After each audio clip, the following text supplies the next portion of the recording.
Assalamu alaikum. This is Sharup Mujumdar welcoming you all to the English news from Btv-Chattogram. Let's begin with the headlines. Chief Adviser Professor Muhammad Yunus calls upon youth, women and first-time voters to exercise rights to vote for building new Bangladesh.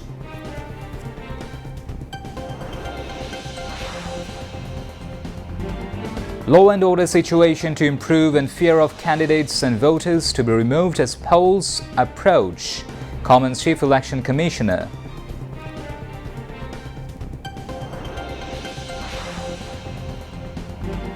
Next hearing of framing charges against Salman F. Rahman and Anisul Haq on 5 charges in July uprising set on January 4th.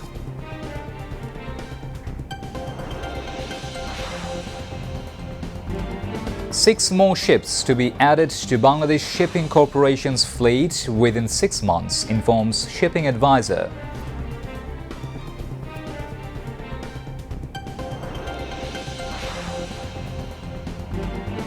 Now time to stand up as attack on Prathamalo and Daily Star assault on democracy and July uprising, comments BNP Secretary General.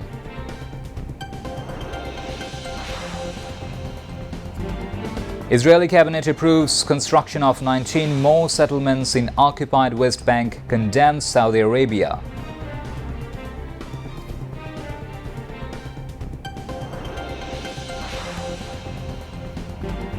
And New Zealand win series by 2-0, beating West Indies by 323 runs in third test at Mount Maunganui.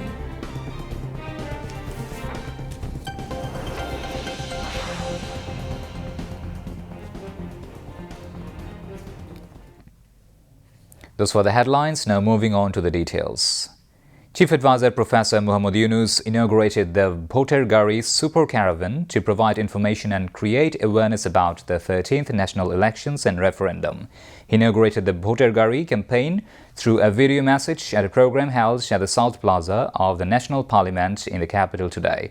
The Chief Adviser said, "The Super Caravan is not just a car, it is a fleet carrying the message of democracy." He said ensuring free, fair and participatory elections is not only the responsibility of the government, but also of every citizen of the state.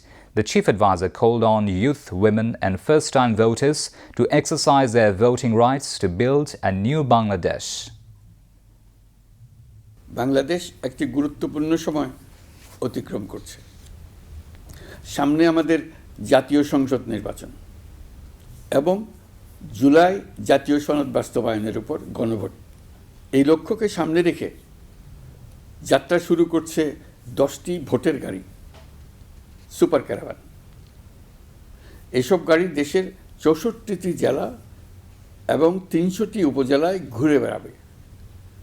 তারা মানুষের দুয়ারে দুয়ারে গিয়ে নির্বাচন ও গণভোট সম্পর্কে তথ্য পৌঁছে দেবে, ভোটাধিকার সম্পর্কে সচেতনতা তৈরি করবে এবং গণতন্ত্রের বার্তা ছড়িয়ে দেবে। ভোটাধিকার কারো দয়া নয়, এটি আমাদের সাংবিধানিক অধিকার। এই অধিকার প্রয়োগের মাধ্যমেই আমরা ঠিক করি ভবিষ্যৎ কোন পথে যাবে। একটি অবাধ, সুষ্ঠু ও অংশগ্রহণমূলক নির্বাচন নিশ্চিত করা শুধু সরকারের দায়িত্ব নয়, এটি রাষ্ট্রের প্রতিটি নাগরিকের দায়িত্ব।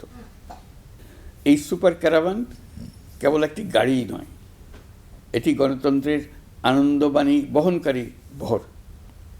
এটি জানিয়ে দেবে আপনার একটি ভোট কতটা গুরুত্বপূর্ণ। এটা মনে করিয়ে দেবে নিষ্ক্রিয়তা নয়, অংশগ্রহণই গণতন্ত্রকে শক্তিশালী করে। আমি বিশেষভাবে অনুরোধ জানাচ্ছি তরুণ সমাজ, নারী ভোটার এবং প্রথমবারের ভোটারদের প্রতি, আপনারা এগিয়ে আসুন, প্রশ্ন করুন, জানুন, বুঝুন এবং ভোট দিন। আপনার সিদ্ধান্তে গড়ে উঠবে আগামী দিনের বাংলাদেশ, নতুন Bangladesh. Information and Broadcasting Advisor Syed Rizwan Hassan, Cultural Affairs Advisor Mustafa Sarwar Faruqi, Election Commission Senior Secretary Akhtar Ahmed, Chief Advisor's Press Secretary Shafiqul Alam, Information and Broadcasting Secretary Mahabuba Farzana and Cultural Secretary Muhammad Mufidur Rahman and senior officials were present at the event. Chief Election Commissioner A.M. Nasiruddin has said the law and order situation will continue to improve as election day approaches, which will help remove fear among both candidates and voters. He made the remarks while speaking to the media after inspecting the postal voting operations for the upcoming election at the Tejgaon Mail Processing Center in the capital today. The CEC said a large number of expatriates have registered to vote in this election, and he expressed hope that the number will increase further by December 25th, the registration deadline. The Chief Election Commissioner added that for the first time in the country's 54-year history, expatriates are casting their votes, calling it a historic milestone. He also noted that so far nearly 6 lakh Bangladeshis living abroad and more than 94,000 voters residing within the country have come under the registration process.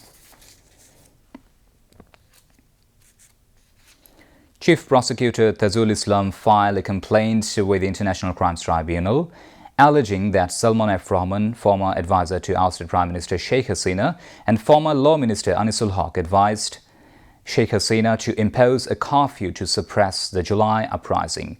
The complaint was presented to a 3-member Tribunal 1 headed by Justice Ghulam Murtuja Majumdar on Monday.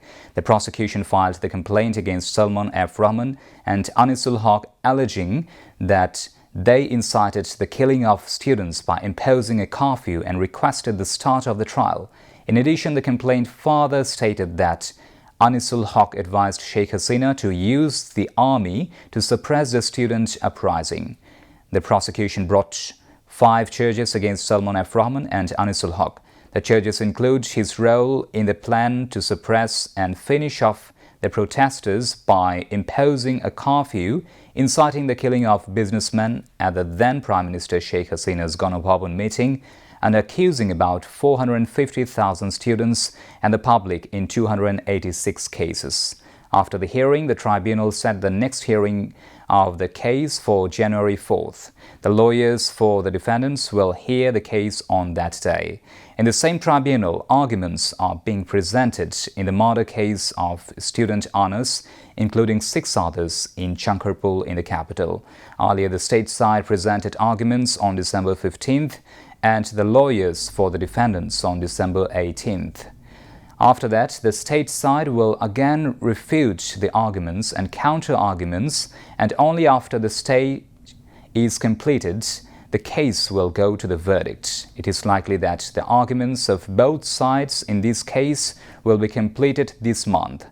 The 6 defendants arrested in these 2 cases were presented to the tribunal today. Bangladesh Shipping Corporation has made the highest profit of 306 crore taka in the 54 years of its inception. Continuing from last year, the government organization has declared 25% profit to shareholders this year as well. This information was disclosed by Shipping Advisor, retired Brigadier General Dr. M. Shakwat Hussain at the 48th Annual General Meeting today. He attended the meeting held at the Bangladesh Shipping Corporation in the port city of Chattogram as the chief guest. He said 6 more ships will be added to the Shipping Corporation within the next 6 months. This annual general meeting of Bangladesh Shipping Corporation was held to inform the shareholders about the income and expenditure accounts and activities of the 2024-25 fiscal year. The Shipping Corporation purchased a ship with its own financing. 3 more ships are being purchased with government assistance. The advisor said the government is working to make Chattogram Port mafia-free and smart. At the annual general meeting, the managing director of Bangladesh Shipping Corporation said the Shipping Corporation is making a huge contribution to the national economy. Profits are increasing while new ships are being added to the fleet. The annual general meeting was attended by Dr. Nurun Nahar Chaudhary, Secretary of the Ministry of Shipping, members of the Board of Directors of Bangladesh Shipping Corporation and shareholders. The physical condition of BNP chairperson Begum Khaleda Zia, who has been undergoing treatment at Evercare Hospital in the capital for the past 4 weeks, remains unchanged. Last Friday, during a medical briefing on Begum Zia's health, BNP Standing Committee member and members of the medical board overseeing her treatment, Dr. AZM Zahid Hussain, said that Khaleda Zia's physical condition has slightly improved. He mentioned that the three-time former Prime Minister and uncompromising leader Begum Khaleda Zia had become more stable than before, and that her condition has remained unchanged since reaching that level of stability. Zahid Hussain also said the BNP chairperson has been able to receive and tolerate the treatment being administered by both local and foreign physicians. Begum Khaleda Zia has been receiving treatment at Evercare Hospital since 23rd of November. She has been suffering from various physical complications. Khaleda Zia's treatment is being conducted under a medical board led by Professor Shahabuddin Talukdar, comprising both local and international specialists. BNP Secretary General Mirza Fakhrul Islam Alamgir has called on all democratic forces to unite against anti-democratic elements. He said the attacks on the offices of Prothomalo and the Daily Star were an assault on democracy and the July uprising. He made these remarks today at a protest meeting titled Bangladesh Under the Attack of Mob Violence, organized by the Editors' Council and NOAB at a hotel in the capital.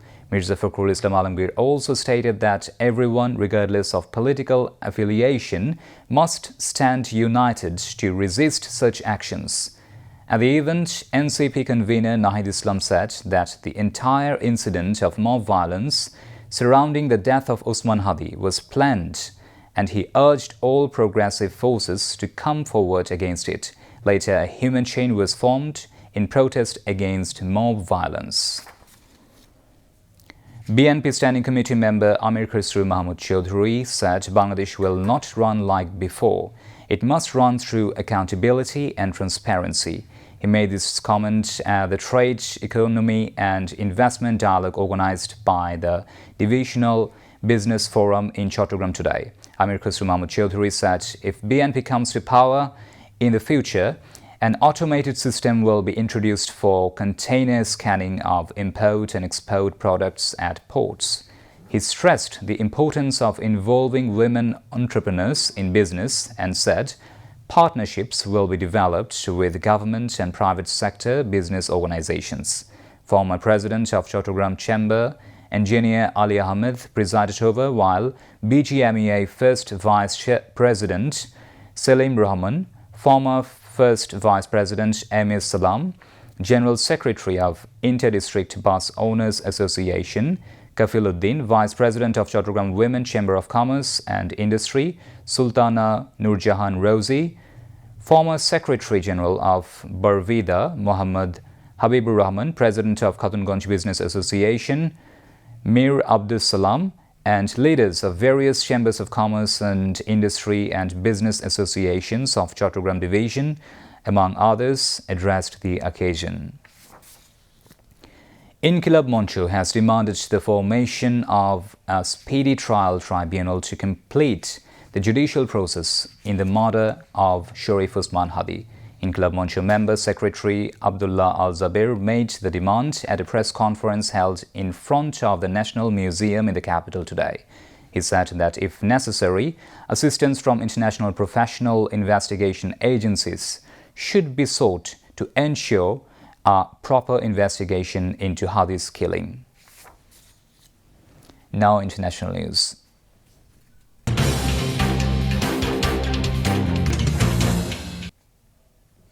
Israel's Security Cabinet has approved the recognition of 19 new settlements in the occupied West Bank as the government continues its settlement expansion push.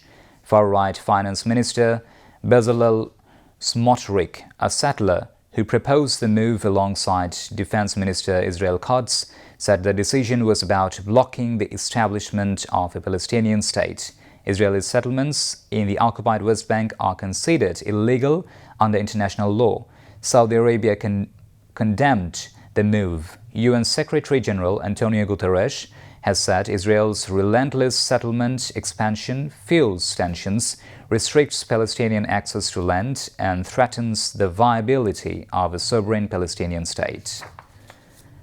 Nigerian authorities secured the release of 130 kidnapped school children taken by gunmen from a Catholic school in November, according to a presidential spokesman, after 100 were freed earlier this month. In late November, hundreds of students and staff were kidnapped from St. Mary's Co-Educational Boarding School in north-central Niger state. The attack came amid a wave of mass abductions reminiscent of the 2014 Boko Haram kidnapping of schoolgirls in the town of Chibok. The West African country suffers from multiple interlinked security concerns, from armed groups in the northeast to armed bandit gangs in the northwest. Initially, the Christian Association of Nigeria said 315 students and staff were unaccounted for after the attack in the rural hamlet of Papiri.